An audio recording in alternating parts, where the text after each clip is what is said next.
कश्मीर उज़्मा के web portal में आपका खैर मकदम है। इस वक्त हम ज़िला राजौरी के सब डिस्ट्रिक्ट कोटरंका के दराज मुकाम पर मौजूद हैं। आप देख सकते हैं कि जम्मू कश्मीर पुलिस के साथ साथ महकमा माल के आला अफसरान जो हैं वो भी मौके पर मौजूद हैं। ताहम ज़िला मजिस्ट्रेट कोटरंका सैयद साहिल अली और SHO पुलिस स्टेशन कंडी कोटरंका इब्रार खान ने एक बड़ी कार्रवाई को अंजाम देते हुए कान कुनी के ख़िलाफ़ एक बड़ी कार्रवाई को अंजाम दिया।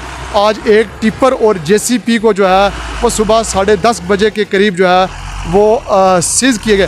ताहम उसके अलावा गाड़ियों की जो है वो बड़े पैमाने पर चेकिंग की गई, जिसमें ओवरलोडिंग या ओवर चार्जेस को लेकर लोगों की तरफ से बार बार कंप्लेंट दर्ज की जा रही थी कि लोगों से अज़ाफ़ी किराया वसूल किया जा रहा है और गाड़ियों के पास ख़ास करके मनमानी जो है वो भी की जा रही है। तमाम उसके साथ ही मकामी इलाका के अंदर जो है वो हम कमिस्ट शॉप की अगर बात करें, जैसा कि बड़हाल इलाका में आज से 14 रोज़ कबल जो है कहीं मशकूक हालत में जो है फूड पॉइजनिंग के दौरान 8 लोगों की जान जो है वो चली गई थी। उसके बाद ज़िला इंतज़ामिया के साथ साथ मकामी एडमिनिस्ट्रेशन जो है वो भी हरकत में है।